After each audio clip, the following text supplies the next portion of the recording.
Mike, are you for real right now? You're trashing root beer. Yes, 100%. It's a trash soda. Skylar, do you like root beer? No, more of an orange soda guy.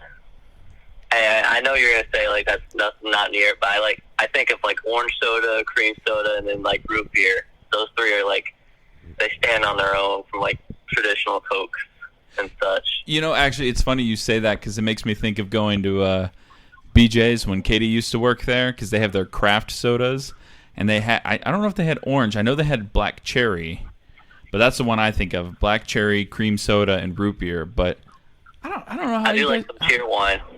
Cheerwine is amazing. Cheerwine is incredible. But how do you guys not like root beer? I don't get. It's just like vanilla. No. I like Dr. Pepper and cream soda a lot more than root beer. Do you like Dr. Pepper? Or Skylar? Pib, whichever. Pib Extra. Yeah, Dr. Pepper, I like it here and there. I'm not against it. I'll drink that. Dr. Pepper cream soda is bad though. That's not good. I haven't had it. I don't. Not good. It doesn't sound good.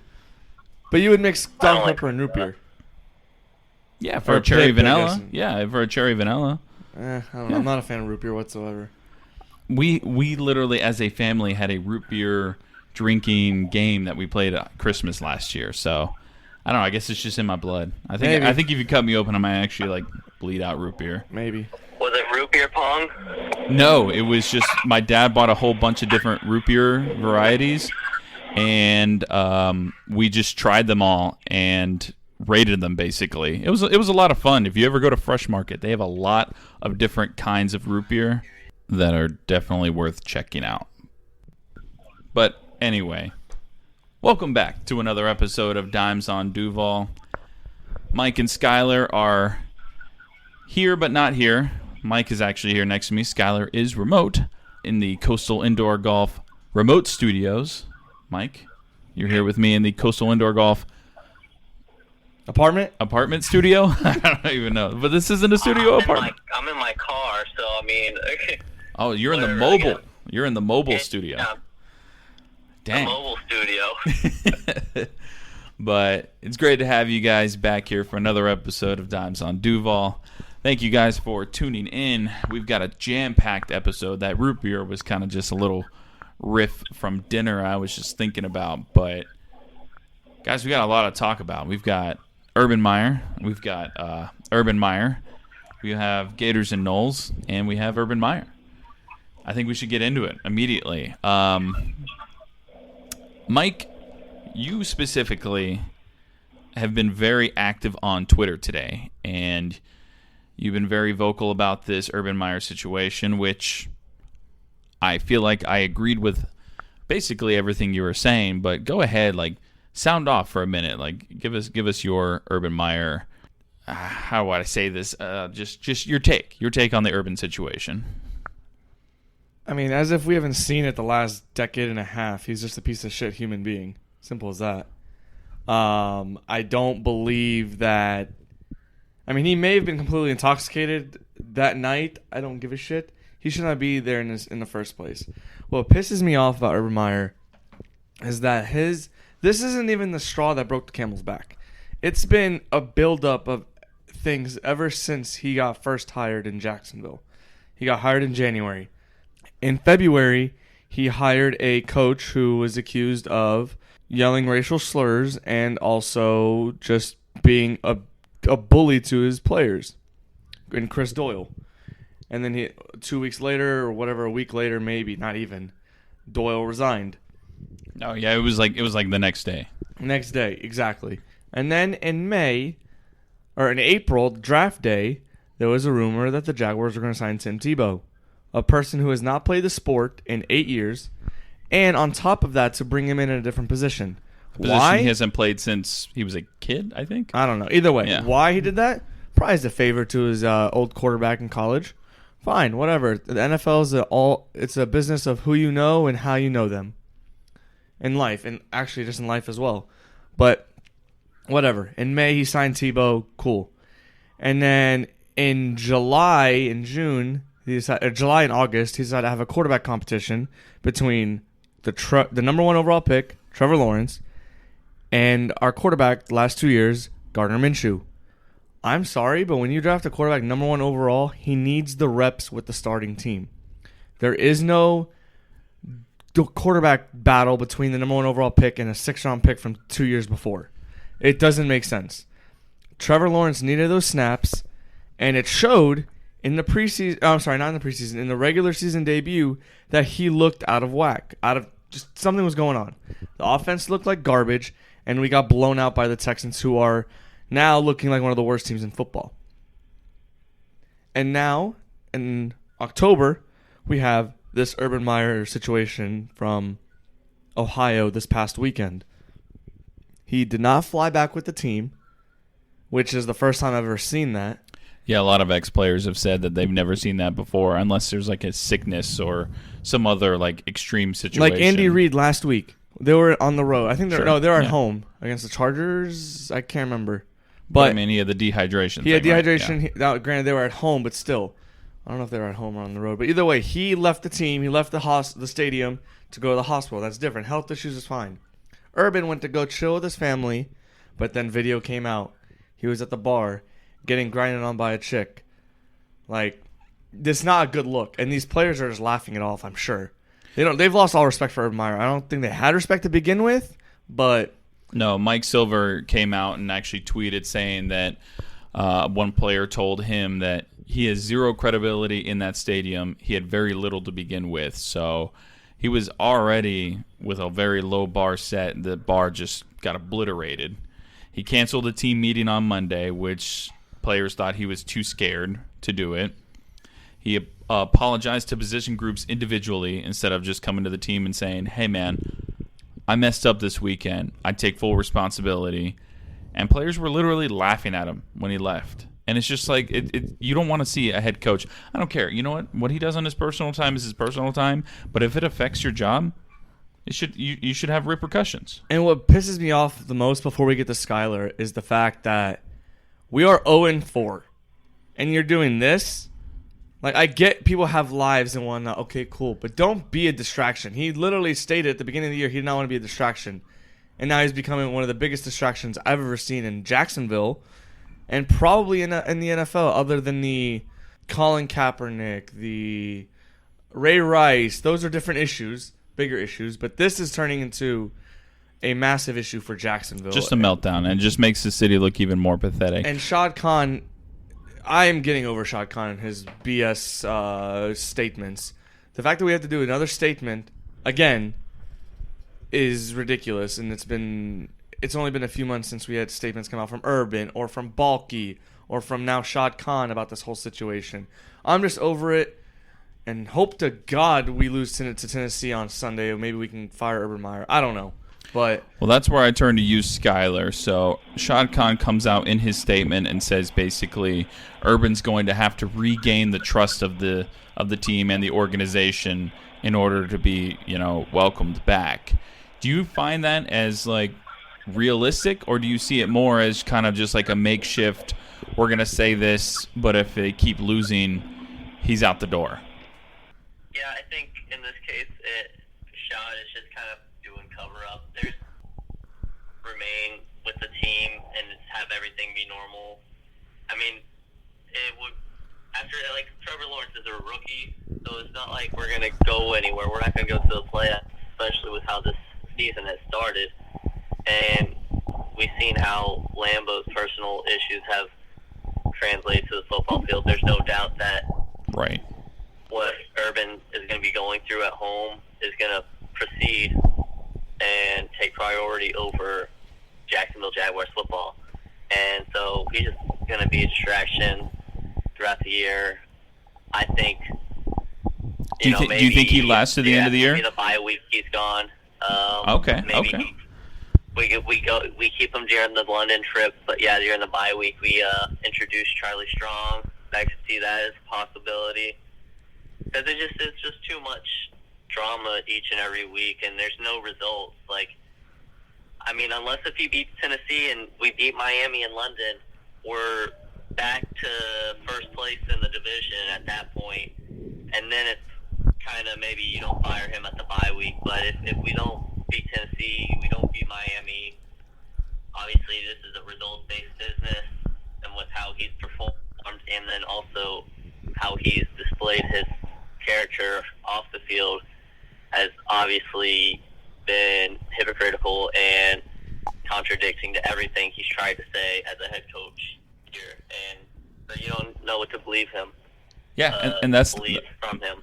And that's the hardest part. He's your head football coach, and you think you need to actually like be able to hear a guy and believe him what he's saying, but when he's coming out and has just, I don't know, he's just been dishonest for as long as I can remember. It's tough. It's tough to overcome. So we'll see. Mike, I'm curious to think, because Skylar gave his opinion. Do you think he lasts until when do you think? When do you think he gets fired? And if so, when? I personally think he's going to stay till the end of the year. I just don't think the Khans want to fire him this early. And make him look even worse. What's worse than an 0-17 team? I mean, nothing really. I mean, it'll be the first scandal. It'll be the first one in NFL history. So I don't know until if they were going to fire him, they'd fire him by now. Like, I'm actually still checking Twitter to see if we get a statement from the Jaguars saying Urban Meyer has resigned. Or, oh yeah, I'm waiting for breaking news. Like ESPN while we updates. record. Yeah. I just don't see it happening today or this week, really. Which is fair. I mean, it is hard. It is hard to ask for this week, but I do believe I agree with Skylar that I agree if we keep losing games, it will come before the end of the year.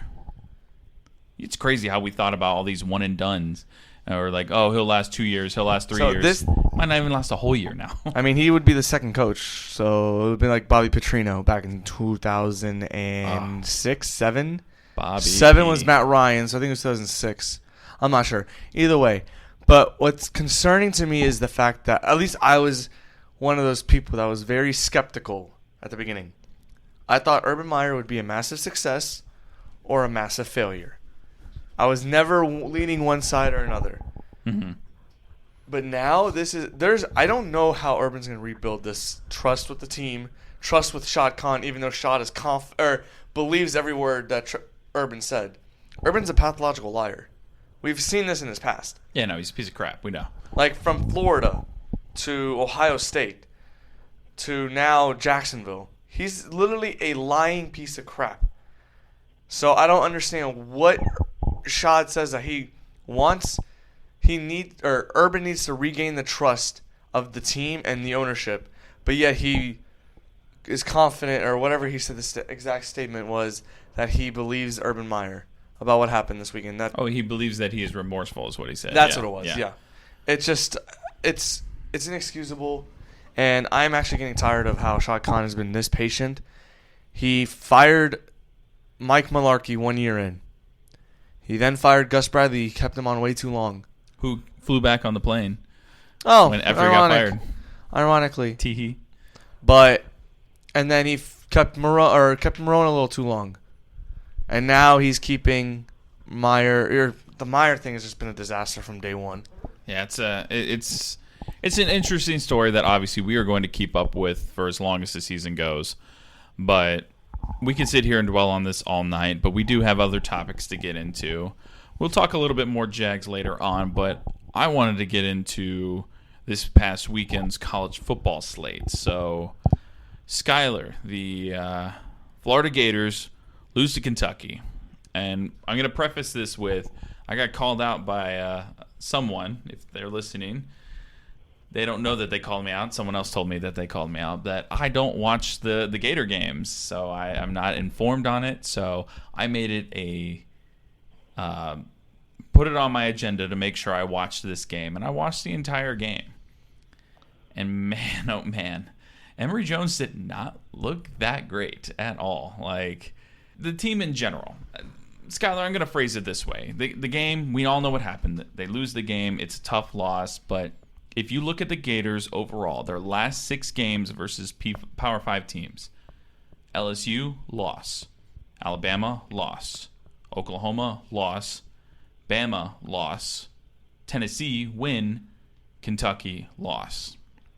I think you can just about sum up Dan Mullen simply like this. as well as he did at Mississippi State, with better talent at UF, he should regularly be able to win 9 to 10 games. That looks harder to achieve every year, it seems. Every year of his tenure, it seems to be harder. And it looks like it's a recruiting thing. Do you think that Dan Mullen should keep his job at the end of the year, first? And second,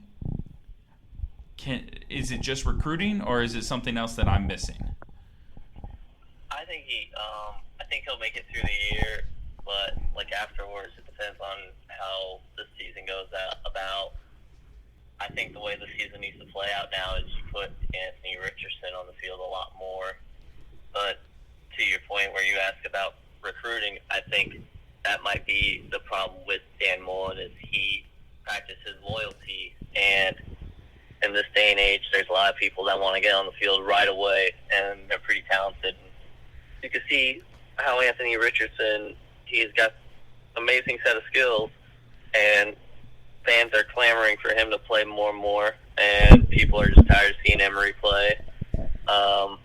And that could be an example of what turns recruits off is like, man, I would love to be here and just play right away, but I don't want to come here and sit behind this guy knowing I'm better than him, if that's how it's going to be. Do you think Anthony Richardson should be playing right now, or do you think Emory Jones should still stay in? Well, at this point in the season, since we got 2 losses, I think our playoff hopes are pretty much shot. So they're 100% shot. Yeah, like you put Anthony Richardson in to keep developing his skill set and I agree. Have a more balanced offense moving forward, and then you still maybe win out the rest of the season, even though it's tough, and hope for a loss for another, like for Georgia somewhere down the road or Kentucky down the road. Kentucky's got to play Georgia, so one of those teams is going to lose again or lose at least once. If we beat Georgia, then Georgia loses another game. You never know, but it's obviously something that could happen, but that's where coaches also go wrong is they stick with a method that they think is what they need to keep, and it could cost him his job, and that's what costs coaches their jobs when they stick with what they do. And yeah, look at the Mets manager. I forget. Look his at last Urban name. Meyer. Yeah, look at Urban Meyer. I mean, I think with the Gators situation, Emory Jones has hit his ceiling. I think his ceiling, we know what it is.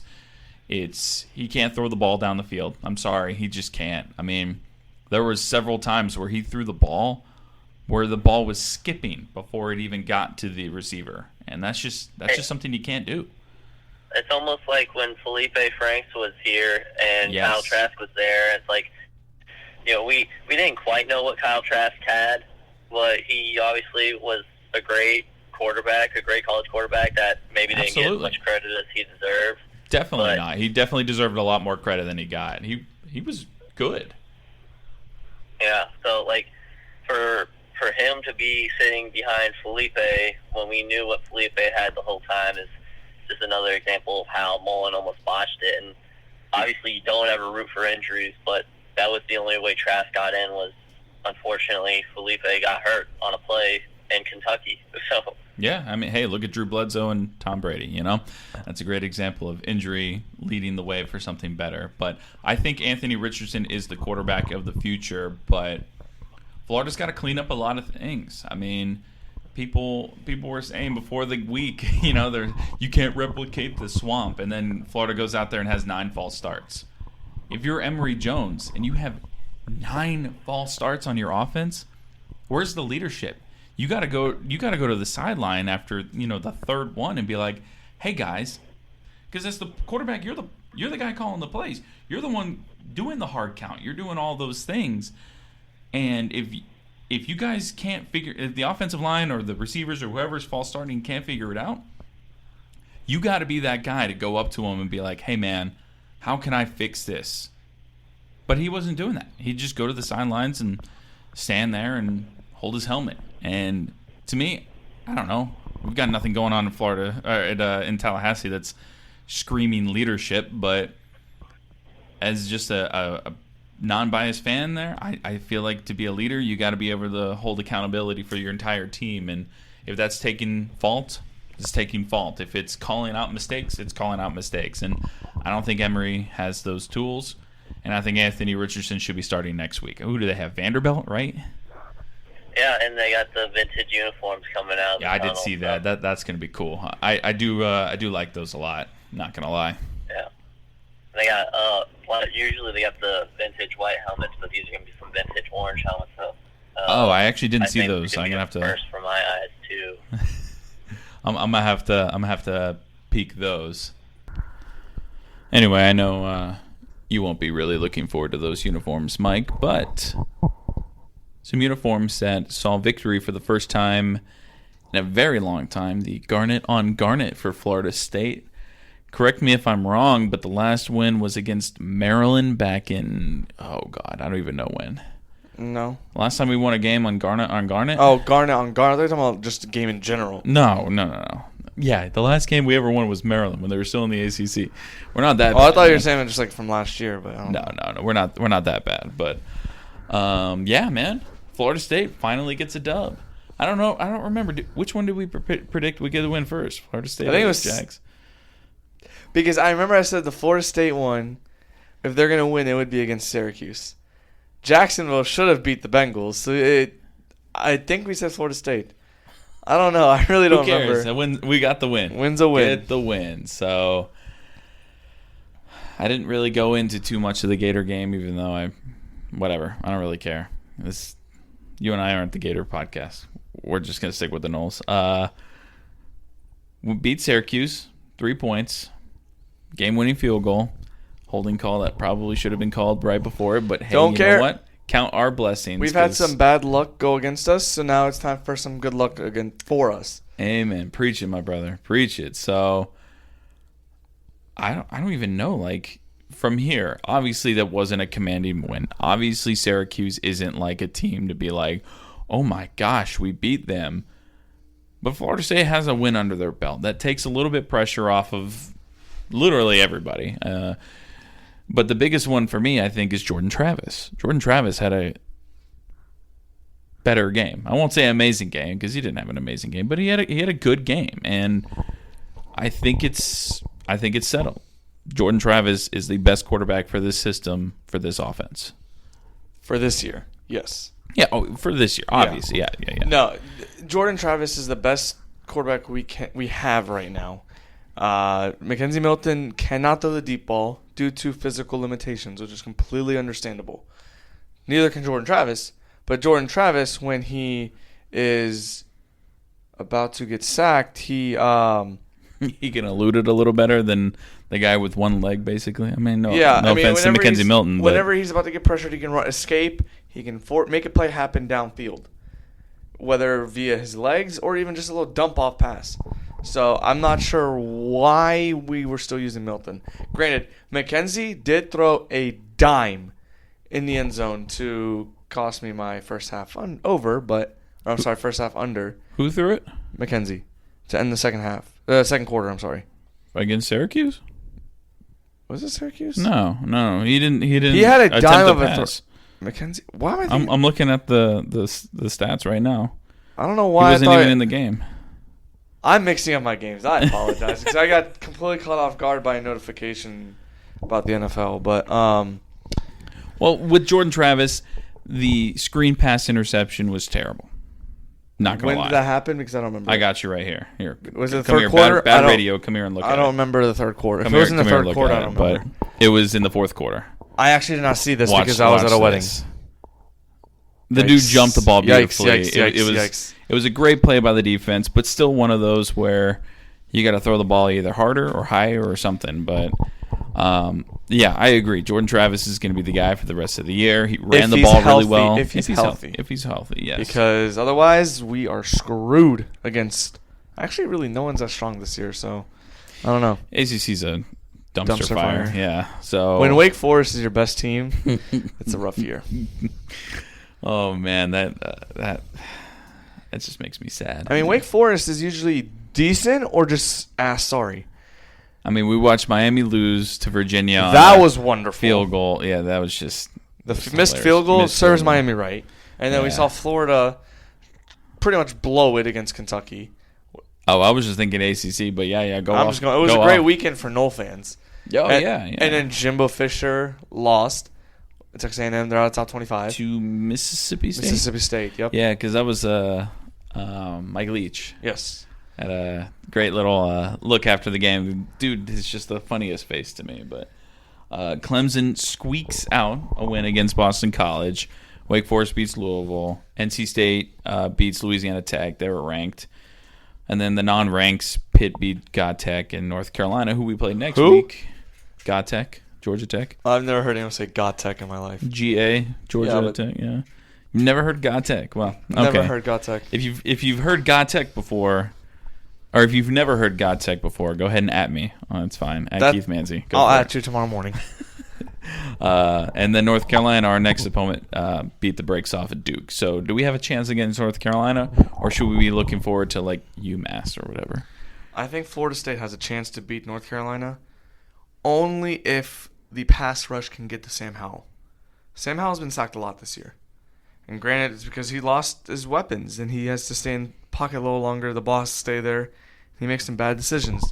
So I do believe that Florida State does have a chance to beat North Carolina, and it's only really based on the pass rush. He's been sacked 22 times this year. Yep. And how many games?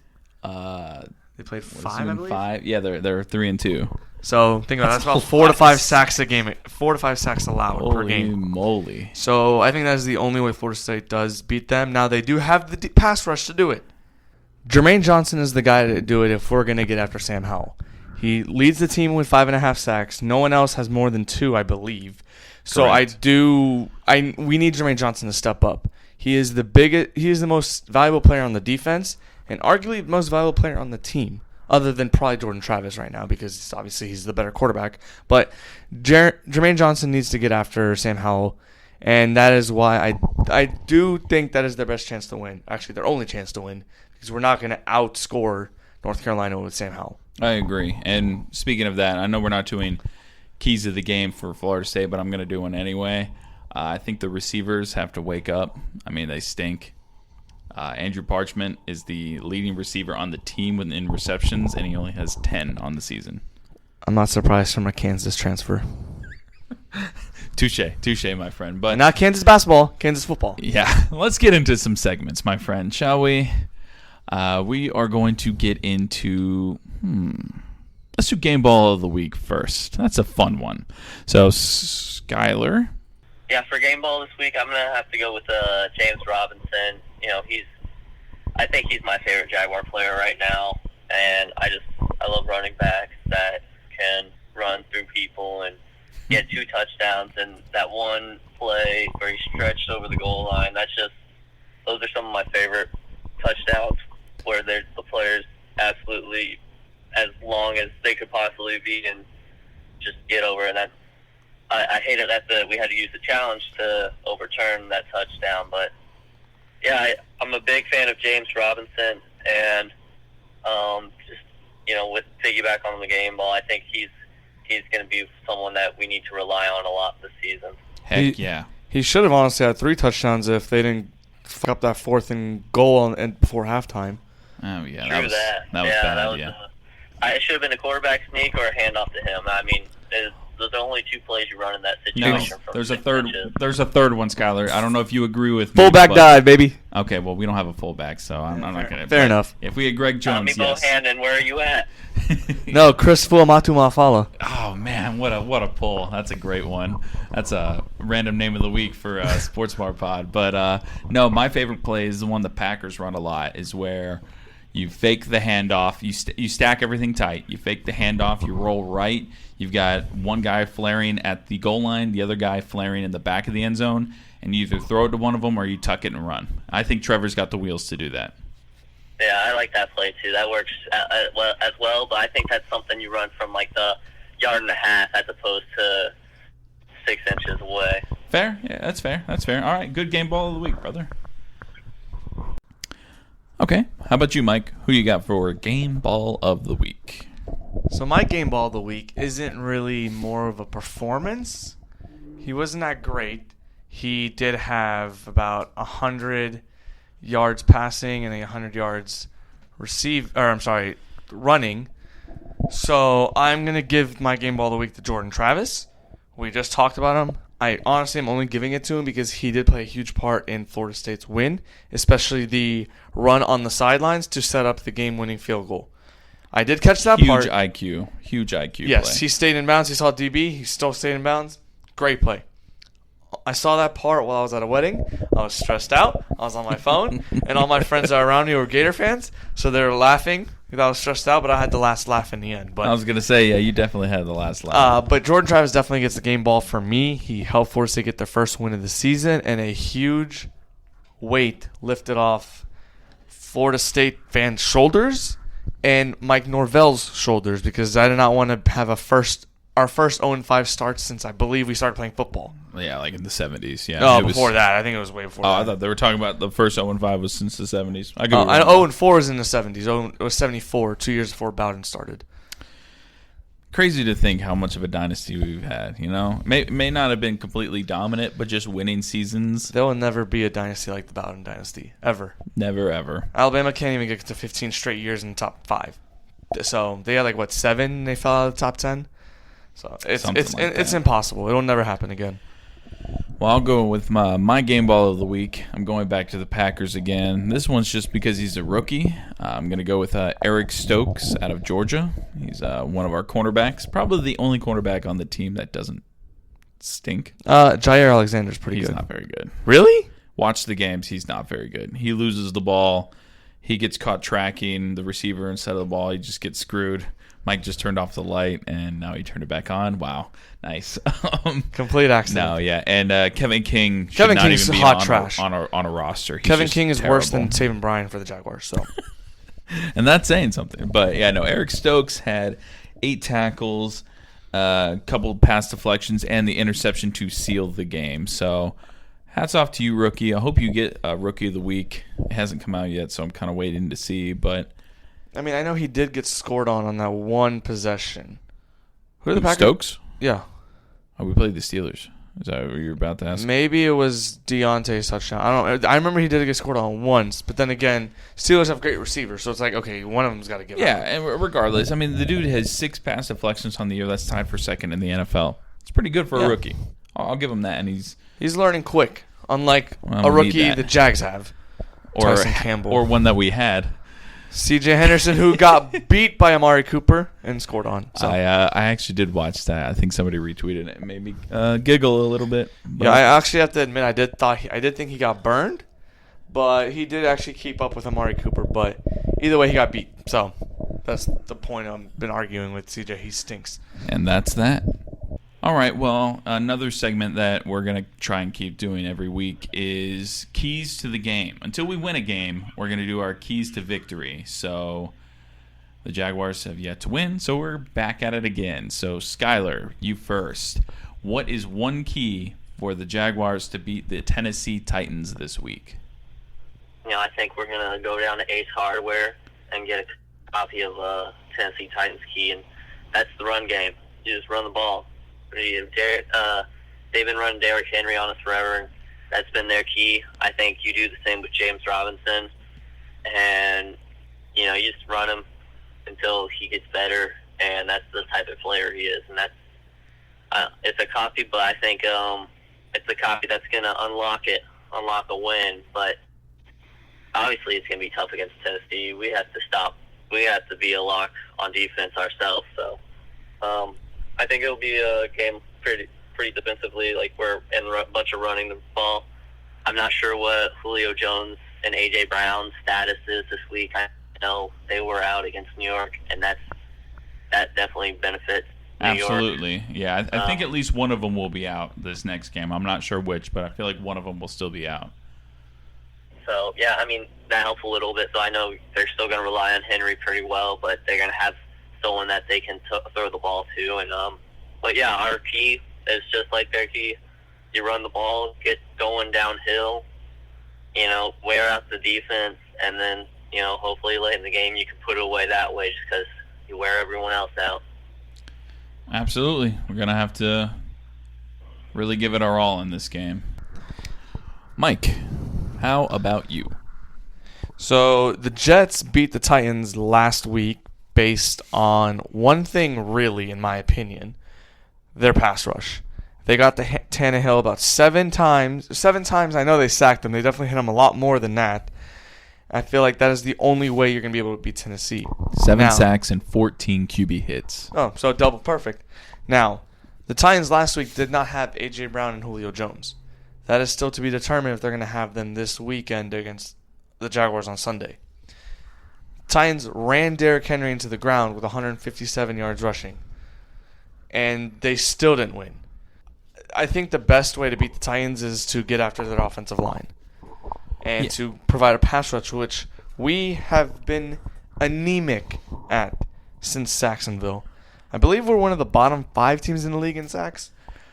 I think we've had 4 Most sacks. likely. I mean, we only had 1 last week, so I'm going to go ahead and safely bet that we are probably at the bottom. Let me get it pulled up. But one of the big things, I think, is, the Jets got after him, but Derrick Henry only had 1 rush for his longest rush was for 22 yards, and that's not a lot. For Derrick Henry, it's not a lot. For Derrick Henry. I mean, we've seen the runs that he's had against us, and we know that it's a lot. So I've got it pulled up now. We're looking Packers last in the league. We are last in the league. I thought we were bottom 5. We are dead last in the league with how many? 5 sacks. I thought we had 4. I was giving them less credit than they deserve. And to put it in perspective, the number 1 team is the Bears with 15. So that is 10 sack difference between the top team. So we're not very good, man. We're not very good at getting to the We haven't had a quarterback. pass rush since Saxonville. Rest in peace to that. Rest in peace, Saxonville. We are actually the sole possession of last 2. The Giants and the Saints are both ahead of us with 6. So it's not like The Giants and who? the Saints. Saints only have 6 sacks. Oh. What's the what are the Lions at? They're winless as well. They have 9. They're up. They're almost. They're more they're than double. above halfway. Or less than double. Who else stinks?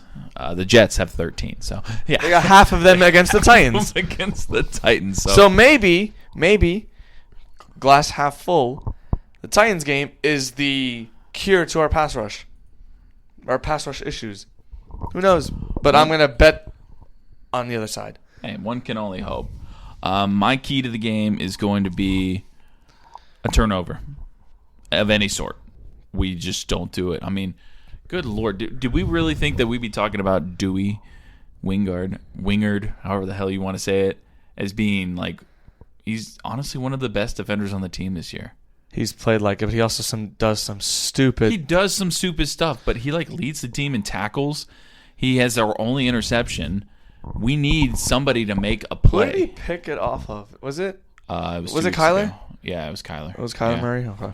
Yeah, so we need the defense to make a play. I mean, last week against Cincinnati, 1 sack, 3 QB hits, nothing special.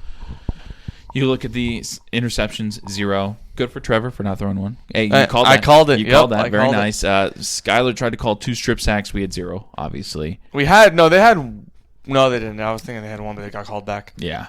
So. Oh no, they did, didn't they? Or was it another game? I don't know. Anyway, I didn't see it. I don't think so. But anyway, we need a turnover. I don't think we win this game if we can't. I doubt we're going to force a fumble on Derrick Henry, but a strip sack, a bad errant throw interception that's picked off by Miles Jack undercutting a route or something like, you know what I mean. Just something to really spark this defense that's been extremely lackluster this season. The whole issue is the defense don't have the players for it, but there's a lot of issues going on. You got to make do with what you got. Florida State did, and they still got to win. Barely. Hey, barely doesn't matter. No one looks back and say, you barely won. Are you kidding me? In Gators? 2050, someone's going to be like, you barely beat Syracuse that year. No one's going to say that. Gator fans will. They'll always bring it up. Like we brought up Georgia Southern. It's great to be a 4-8er. Yeah, I mean, well, that'll live on forever. Yeah, but now we got Jacksonville State on our record, so. we both have some pretty bad blemishes. But before I go, I did want to at least mention that we are streaming the Red Sox-Yankees game right now. Boston's up 2-0 in the top of the third. Who do you have a rooting interest in this game? Do you care who wins? Do you care about anything about baseball right now? That's a better question. It's playoff baseball. Now I'm going to start caring. But I hope the Yankees fucking lose. Your Blue Jays almost made it in. They were I know. that close. But too bad the fact that almost 4 teams from the AL East, or three were fighting for 2 spots in the wild card is pretty insane. I mean, how about the Dodgers being in the wild card when they have over 100 wins? They're going to lose, by the way. I feel like they're going to lose tomorrow against the Cardinals. No way. Not with Scherzer on the mound. That's my boy. Cardinals are hot. That's my boy. Cardinals are hot. I don't care if they're hot. Scherzer's my boy, man. I love you, Scherzer. I miss you so much, man. I miss you so much. Hey. Flies fly forever. Flies fly forever. Flags fly forever. I'm not drunk, I promise. Flies do fly. Well, not forever. Not though. forever until they you die smack when them. I smack them, yeah. No, flags fly forever. That's true. I don't have it in this room. It's in my bedroom. Yeah, my Nationals winning the World Series. Oh, man. Hard to believe that entire team is almost dissolved. I mean, look at the Cubs. Yeah, from a few years ago. They're all gone, the Cubs too. stink. That one hurts, I feel like, a little worse because that crew was together a lot longer than ours. I mean, Scherzer and crew were there for a while, but, like, seeing Trey Turner go, that one really hurt. Him and Scherzer hurt a lot. It's a rebuilding 7 years now, probably. Here we go, Juan Soto. It's your team, buddy. But let's not bore you with any more baseball. Quick shout-outs before we go. The Jumbo Shrimp finished their season. They went on a tear to finish the year. They had multiple. I think they went on like a 15-game streak where they were almost winning every game. Did you go to a game this year? No. I told myself I was going to before the season. I wanted to go to a game, but I was supposed to go to a game, and then I just couldn't. I forgot what the reason was, but I just couldn't go. I bought a shirt off their website a month ago, probably. Has it come in yet? No, it's at the shop. I just have to go pick it up. I just keep forgetting to go. You know how close I live to the stadium? Yeah, I know. You live right down the road. I could literally walk there, and I just haven't. But or scooter over there. Hey, those scooters, for those of you that have not used them yet, use them. They're awesome. They got me to the game for $6 from my house, which is only a couple miles away, so I recommend. But yeah, kudos to the Shrimp for a great season. They won a lot of games. I can't remember right off the bat how many, but it's the most they've won in quite a while. Shout out to I had another shout out, but I forgot what it was because I was thinking about the Shrimp. Do you have any shout outs, man? Yeah, I want to shout out to anyone who really does listen to us, because y'all are the real. I mean, some people don't want to hear us talk, but it's also fun because I do interact with some people talking about our podcast. So yeah, listen to our fans. Shout out to our fans. Shout out to all you guys. Y'all are the real MVPs. Thank you to Scott for being the only one to tweet at the you sucks. You sucks. Even though I know other people listen to it, they just did not tweet at me. I'm like, you guys stink. Well, I mean, guys, like it's not hard. If you don't follow us already, at Dimes on Duval, easy peasy lemon squeezy.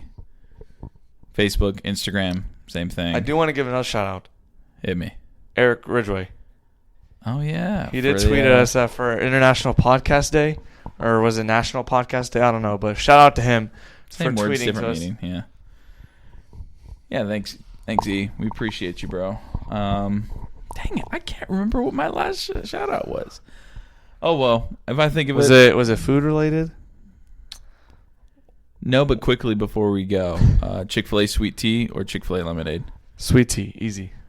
Okay. I was a lemonade guy, so if you guys have a different answer, we'll tweet it out at Dimes on Duval. A little poll: Chick-fil-A sweet tea versus Chick-fil-A lemonade. It was a poll I made for my store, and sweet tea won, but it was only by like 4 votes, and I had a lot of votes. Yeah, it was a lot, like meaning like. I love how we started 60. the episode talking about root beer, how root beer is trash, and now we're talking about Chick-fil-A sweet tea and lemonade. We're just thirsty individuals. Now I gotta pee. So thank you guys for another great episode of Dimes on Duval. Thanks for listening. For Mike Yaji, Skylar Chase, and myself, signing off. Thank you so much for listening, and have a wonderful night. I still love you, Trevor Lawrence. Fuck the Titans, though.